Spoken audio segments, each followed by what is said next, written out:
Ang ganda ng nabili ni Hanang kwintas. Tingin nga ang kwintas mo. Tingnan nyo guys. Oh. Anong letter? A. Anong letter?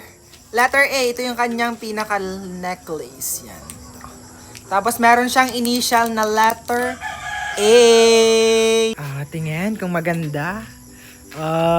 Silver necklace. Tag magkakano nga yan? 68 pesos lang kuya, wala pa sa 100. Oo nga, ang ganda guys. Ang ganda silver necklace. Hindi siya kakalawangin agad. Tingnan nyo guys. Ang ganda ng kanyang pagka-necklace Tapos ang kanyang initial ay A.